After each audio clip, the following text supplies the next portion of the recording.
Okay, so now let's talk about the automation computer.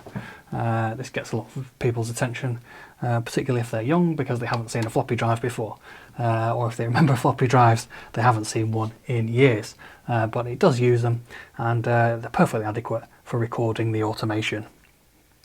Now, the things that you can automate on this console are the faders. Now, they're not motorized, but it does remember what you're doing with them, and you can read and write and update what's in the automation computer for each fader. Every fader is automatable, including the master fader and your subgroups, and you can also automate the mutes being turned on and off and the EQs being turned on and off.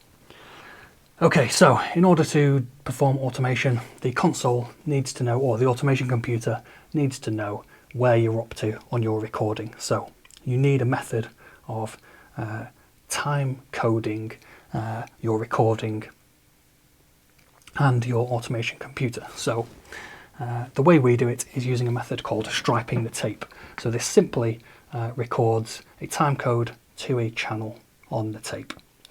So the computer knows exactly where you're up to all the time. So when you're 2 minutes in and you're making an adjustment using a fader, it knows that you're 2 minutes in and it is to make that adjustment. So first thing we need to do is generate a time code. And we do that by pressing Shift and 2. And you'll see the clock is now running. So this automation computer is now emitting a sound, which is the time code, and that's being recorded to channel 16 on the tape. Let's pop over to channel 16 and check. It is being recorded there. So the automation computer, we can't hear it because the automation computer has its own input and output for the time code, and those are just going straight to channel 16 on the tape machine. Obviously, if you're not using a tape machine, you could use this another way of recording, so whatever device you're recording to, or you could use a separate piece of hardware for arranging the time codes between your various pieces of equipment in your studio. But we just do it the simple way, and we're using tape anyway, so we use the method called striping the tape. So the time code is recorded to the tape. Now, you don't need to record the time code during the recording. I usually wait until after the recording, we're in the mixing process and we want to do automation. At that point, we will record the time code on the tape. Now, you have to play the whole song from start to finish so it can record the time code, obviously right the way along the length of the track that you're going to be automating. If you're super efficient, you could of course get all your tape reels and stripe them all and put the time code on them before you've even started recording. But we don't have time to do that, so we just do it at the time when we decide to do automation. So I've got an example here that I'm going to go through now. The tape has already been striped, so the time code is already on the tape, so we don't need to worry about recording that. But all you need to do is to record the time code is hit Shift and T2, which is TC Gen. That starts the time code running. Then when you hit record on your tape, it's recorded to the tape, but we don't need to worry about that now. So we're going to put the automation computer into read mode by pressing read. You've also got update and write. So write is to write your moves. Update is to update moves you've already made. Read will read the moves that are recorded in the computer, and null will show you on the faders, because they're not motorized, it will show you where they are in relation to the time along the tape, which is why the write and update lights are little arrows. If it's up, you need to move the fader up. If it's down, you need to move the fader down. And when they're both on, you're in exactly the right place. Okay, so what we're going to do is we're going to add some automation to this track. So it's not really being mixed, but I'll just bring the faders up a little bit so that we can hear some things. And we'll just see if that plays back.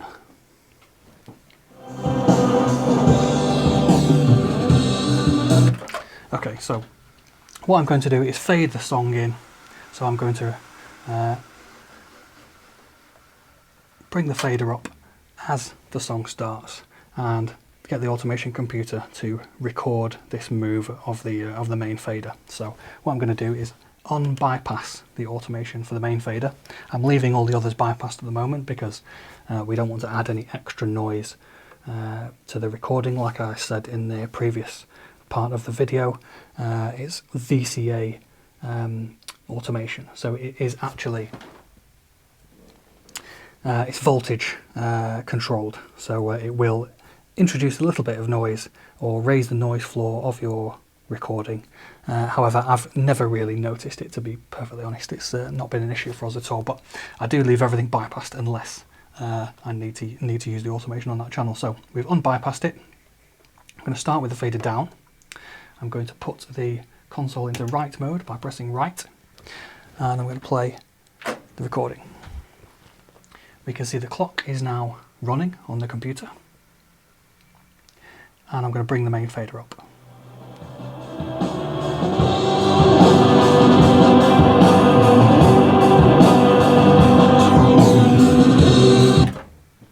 And as soon as you stop the recording and the computer senses the time code has stopped coming in, it immediately goes back into read mode. So now I don't have to do anything else. I can just back the tape up. Okay, so it's gone back into read mode. It doesn't matter what I do with the fader now. The automation computer is going to control that for us. So when I press play, it will bring the track up when I brought the fader up.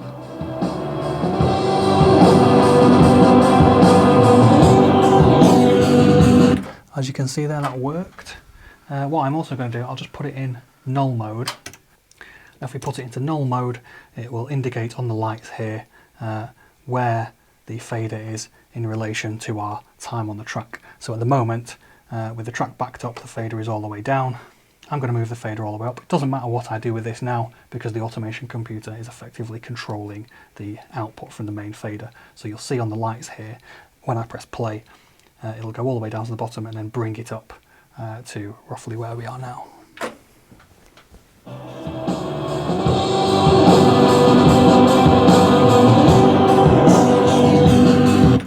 And there we are in its null position. Okay, so I'll just demonstrate now by making a whole bunch of random moves and getting the automation computer to remember them. So let's put it into write mode. I'm going to bring the main fader all the way down. I should say at this point, I'm using the read, write and update buttons on the automation computer there, and those buttons are global, so they put the entire console into read, write or update mode. Of course, if you just wanted to update one particular channel you were working on, you would use the write or update buttons on that channel rather than using the global buttons on the computer, because if you put the entire console into update mode, it's going to update all the faders. So you may be writing over previous automation that you've done. If you just want to update one channel, you just select those particular channels and put those particular channels into write or update mode. I'm going to unbypass all the channels I want to automate.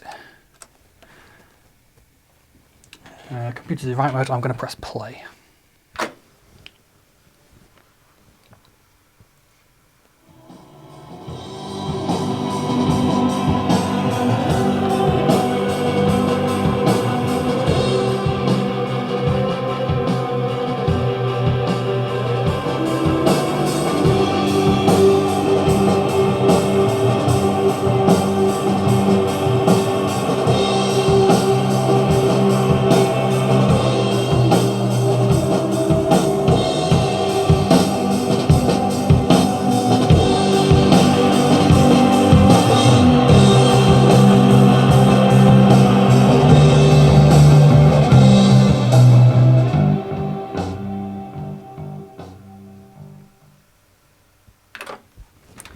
Okay, now as soon as we stop the track, it's gone back into read mode.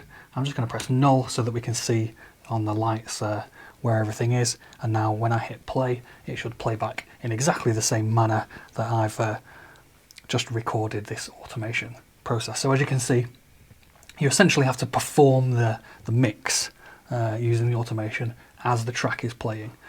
So it can be a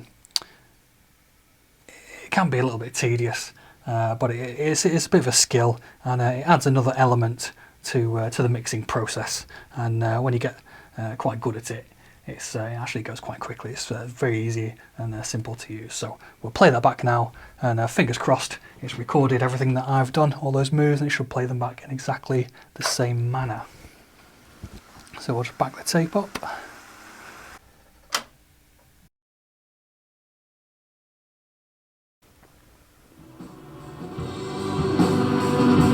There's the initial fade in, and I faded down the overheads, and I brought the overheads back again.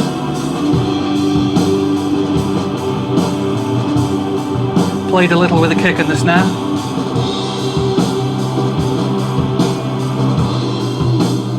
Took the guitars down, brought the kick and the snare up, and then brought the guitars back in as well. And then I faded out.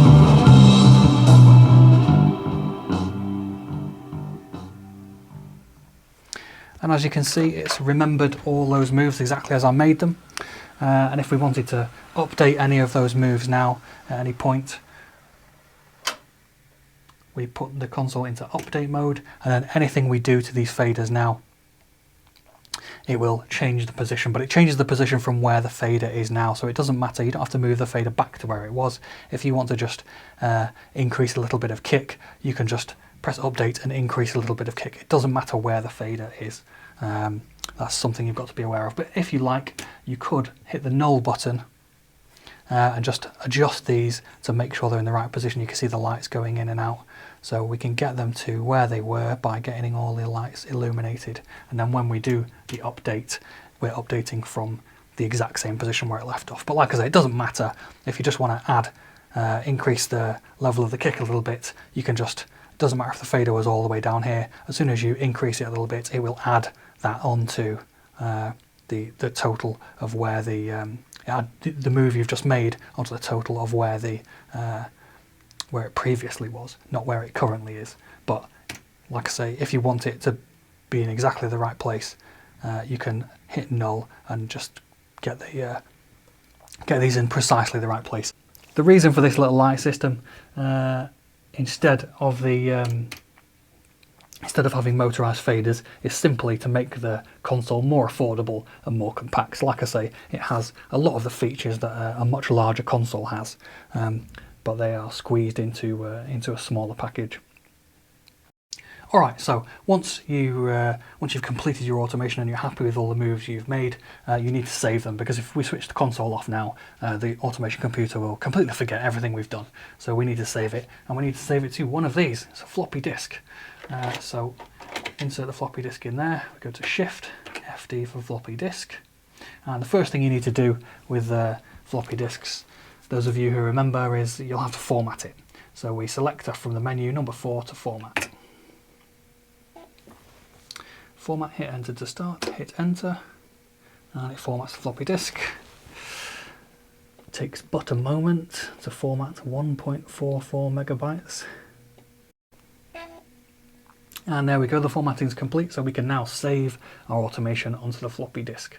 So if we press Shift, floppy disk, and press 3 to save, enter a save name, so we use this nifty little wheel here and choose something to call it. So we'll call it FMS,